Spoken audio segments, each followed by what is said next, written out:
નમસ્કાર મિત્રો, આત્મનિર્માણના આ શૈક્ષણિક આવિષ્કારમાં હું ધર્મેન્દ્ર કનાલા આપનું હાર્દિક સ્વાગત કરું છું। મિત્રો, આપણે જોડણી કઈ રીતે શીખવી જોઈએ એનું આદર્શ ઉદાહરણ મેં તમને પૂરું પાડ્યું। હવે આપ આનો મહાવરો કરતા રહેજો। જોડણીમાં આપણે જોયું હતું ત્રણ બાબતની કાળજી રાખવાની હોય।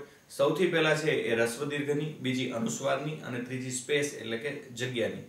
તો આ નિયમ પૂરો થાય પછી આના ચાર્ટ અનુસ્વારના જોઈ અને આપણે છેલ્લે ક્યાં જગ્યા મૂકવાની અને ક્યાં જગ્યા નહીં મૂકવાની એ જોઈ અને જોડણી પૂરી કરશું। તો જોડણીમાં અનુસ્વારના નિયમો એ બહુ સહેલા છે અને બહુ સરસ રીતે આપણે છે સમજીએ, જેથી કરીને જોડણીમાં તમારે ક્યારેય પરીક્ષામાં માર્ક કપાય નહીં। ત્રણેય નિયમો ભેગા કરી અને શીખશો તો કોઈ દિવસ જોડણીમાં તકલીફ પડશે નહીં। આ અનુસ્વારના નિયમો છે અને અનુસ્વારનું જોડણીમાં બહુ મહત્વ છે। મેં પહેલા લેક્ચરમાં ગાડું અને ગાંડું આ બે જુદું પાડીને તમને બતાવ્યું હતું। હવે જોઈ પહેલો નિયમ જુઓ, સ્ત્રીલિંગ માનાર્થે વપરાય ત્યારે તેની સાથે વપરાતા તમામ આકારાંત ઉપર અનુસ્વાર આવે। આપણે ત્યાં ગુજરાતમાં સ્ત્રીલિંગ માનાર્થે વાપરવાનો રિવાજ છે, એટલે કે આપણે મોટા બા પધાર્યા કે મોટા માસી દાડમ લાવ્યા એમ જ્યારે બોલીએ ત્યારે હકીકતમાં બા તો એક જ છે, માસી તો એક જ છે, અને છતાં આપણે પધાર્યા અને લાવ્યા જાણે એક કરતા વધુ વ્યક્તિ હોય એવું કેમ કહીએ છીએ?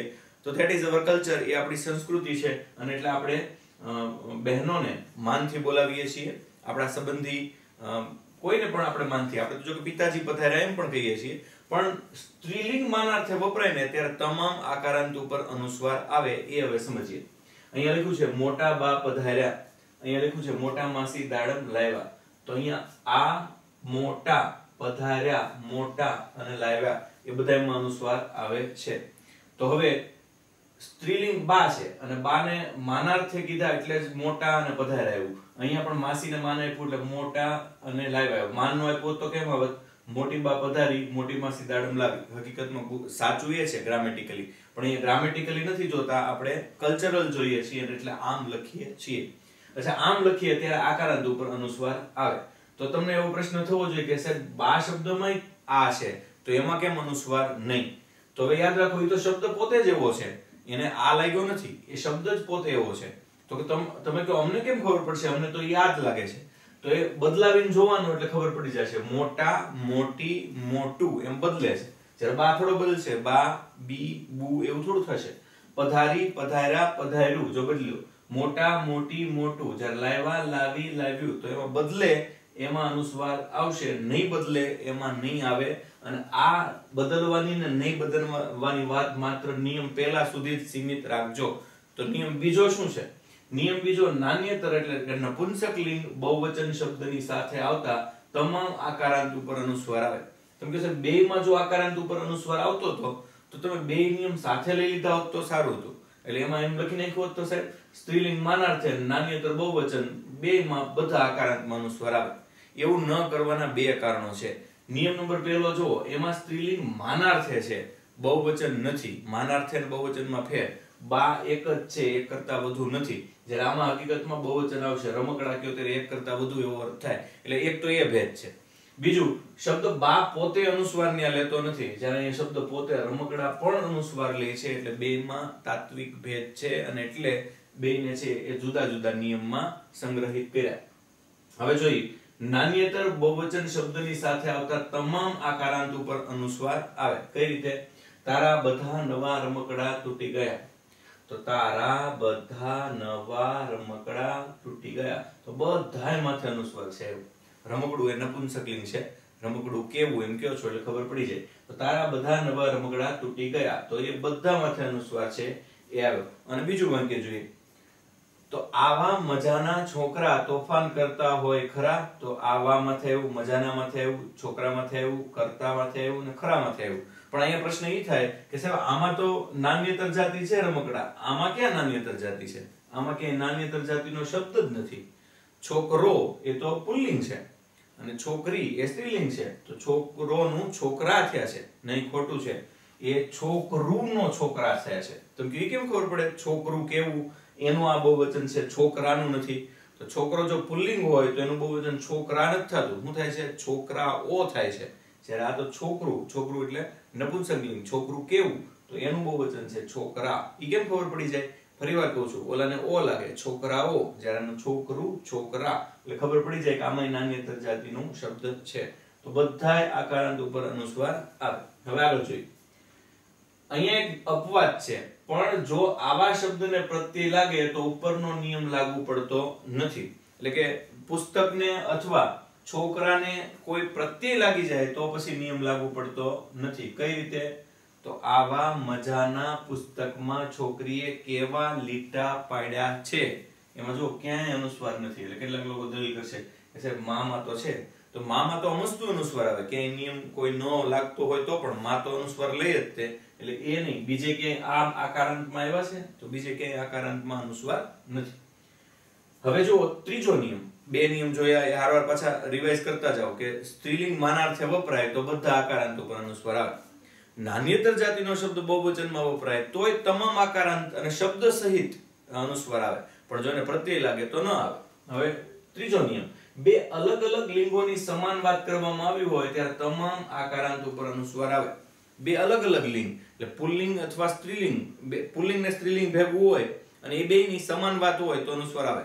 પુલ્લિંગ અને નપુંસક લિંગ હોય તો પણ આવે. નપુંસક લિંગ અને સ્ત્રીલિંગ હોય તો પણ આવે. કોઈ પણ બે લિંગ ભેગી હોય અને બેયની સમાનપણે વાત હોય તો તમામ આકારાંત ઉપર અનુસ્વાર આવે. કઈ રીતે? તો બધા ભારતીય મારા ભાઈ બહેન છે, તો બધા ઉપર આવ્યું, મારા ઉપર આવ્યું. મેદાનમાં છોકરાઓ, જો અહીંયા આવ્યું છોકરાઓ, મેદાનમાં છોકરાઓ એટલે આ પુરુષ છે. મેદાનમાં છોકરાઓ છોકરીઓ રમતા હતા, તો મેદાનમાં તો અમસ્તુ આવે, એ કઈ નિયમ અંતર્ગત નથી, પણ રમતા હતા એમાં બેમાં જે અનુસ્વાર આવ્યો એ આ નિયમના કારણે આવ્યા. તો રમતી, એમાં જો એમાં ખબર પડી જાય, રમતી, રમતું, હતા, હતી, હતું બદલે છે એટલે એ એમાં અનુસ્વાર આવે. તો આ તો નિયમ નંબર 3. હવે નિયમ નંબર 4 જોઈએ. વર્તમાન કૃદંત હોય એમાં શબ્દના અંતે આવતા તા ઉપર છે અનુસ્વાર આવે, પણ વિશેષણના અંતે આવતા તા પર અનુસ્વાર ન આવે. હવે એક તા છે એ વર્તમાન કૃદંત છે, ને એક તા છે એ વિશેષણ છે. તમને કેમ ખબર પડે? અને પાછું એકનો એક શબ્દ બેયમાં વપરાય. જુઓ અહીં દિવસો જતા તેણી વિવાહ યોગ્ય થઈ, અહીંયા જતા શબ્દ છે એ કઈક ગમે બેમાંથી એક છે. અને તેણે શાળાએ જતા છોકરાને જોયો, એમાં પણ બે છે. બેમાં શબ્દ એકનો એક જતા, તો અમને કેમ ખબર પડે કે આ વર્તમાન કૃદંત છે કે પછી આ વિશેષણ છે? ચાલો તો એ તપાસ કરીએ. દિવસો જતા તેણી વિવાહ યોગ્ય થઈ, આમાં વિશેષણ ક્યાંય છે નહીં. દિવસો તો નહીં, જતા તો નહીં, તેણી તો એક ક્યાંય વિશેષણ જ નથી. જોઈ લો તો એ વિશેષણ નથી. વિવાહ યોગ્ય થઈ તો એ આખો શબ્દ છે, વિશેષણ ક્યાંય છે જ નહીં. પણ દિવસો જતા એટલે દિવસો જવાથી, તો એ ક્રિયા છે, એ વિશેષણ નથી. હવે એટલે કૃદંત છે, કૃદંત છે એટલે અનુસ્વાર મેં જતામાંથી મૂક્યો. હવે અહીંયા જોઈએ, તેને શાળાએ જતા છોકરાને જોયો. કેવા છોકરાને જોયો? તરત જ ખબર પડી, શાળાએ જતો તો એ વિશેષણ છે. તો કે એમ અમને નથી ખબર પડતી. તો છોકરાને કેવો, કેવી, કેવું પૂછો ને એટલે વિશેષણ જ મળે. છોકરો કેવો? તો કે શાળાએ જતો, તરત જ જવાબ મળે. અહીંયા તેણી કેવી, જો કયો તેણી કેવી, તો કે તેણી વિવાહ યોગ્ય. એમ નહીં, કેવી થોડી છે, એ તો તમે એની ઉંમર કેવી એમ કીધું. તેણી કેવી છે તો કે એ કઈ ખબર પડતી નથી, તો એમાં વિશેષણ નથી. કૃદંત હોય તો તા માથે અનુસ્વાર આવે, વિશેષણ હોય તો તા માથે અનુસ્વાર ન આવે, ભલે એકનો એક શબ્દ હોય. ત્યાર પછી આગળનો નિયમ આપણે જોઈએ, 5મો નિયમ. દર્શન, વંદન, અભિનંદન આવા શબ્દો સાથે વપરાતા તમામ આકારાંત ઉપર અનુસ્વાર આવે. તો પ્રશ્ન એ થવો જોઈએ સાહેબ એમાં કેમ વંદનમાન, અભિનંદનમાન? તો એક તો એ નાન્યતર જાતિના શબ્દો છે, અને કોણ જાણે કેમ આપણે ગુજરાતીમાં એને બહુવચનમાં વાપરીએ છીએ. તો એવું કેમ છે? એ પ્રથાથી છે. દાખલા તરીકે, તે મારા ખોટા સમ ખાધા. એક સમ ખાધા હોય તો તમે એમ નથી કહેતા કે તે મારું ખોટું સમ ખાધું, તે મારું ખોટું સમ ખાધી, કે તે મારો ખોટો સમ ખાધો, એમ આપણે નથી બોલતા. એક સમ હોય તો શું બોલીએ છીએ? ખાધા. પછી તો એ ટૂંકમાં એ બહુવચનમાં વાપરીએ છીએ. તમારા દર્શન તો દુર્લભ થઈ ગયા છે, તો રા માથે અને યા માથે. એ ઉપરાંત આ વડીલને મારા વંદન, તો એમાં મારા માથે આવ્યું પણ આ માથે ન આવે, કારણ કે એ તો શબ્દ છે. આ ઈ ઉ નહીં થાય. તમને તમારી સફળતા બદલ અમારા અભિનંદન, તો એમાં અમારા માથે અનુસ્વાર આવશે. તો આ શબ્દની હારે વપરાતા તમામ આકારાંત ઉપર અનુસ્વાર આવે. શું કામ? તો કે આ નાન્યતર જાતિના શબ્દો છે અને તમે એને બહુવચન ગણો છો, એ પ્રથાથી ગણો છો. કેમ? તો એની ખબર પડે. અભિનંદન, તેણે મને અભિનંદન આપ્યો, એમ કોઈ દી નહીં બોલો. આપ્યું નહીં બોલો, આપ્યા જ બોલશો. અંતે ઉકારાંત આવતો હોય તેવા શબ્દનું બહુવચન જો આકારાંત લગાવવાથી થતું હોય તો ઉકારાંત પર અનુસ્વાર આવે. માથાનો દુખાવો થઈ જાય એવો નિયમ લાગે છે કે આ શું સાહેબ કહેવા માંગે?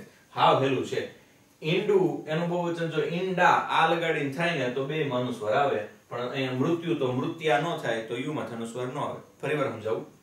ઈંડું ઉકારાંત છેલ્લે છે, તો આ એ હવે સમજાશે. ઈંડુમાં છેલ્લે ઉકારાંત છે અને ઉકારાંતનું આકારાંત કરવાથી જો બહુવચન થતું હોય તો ઉકારાંત ઉપર અનુસ્વાર આવે અને ઉકારાંતના આકારાંત ઉપર આવે જ તે.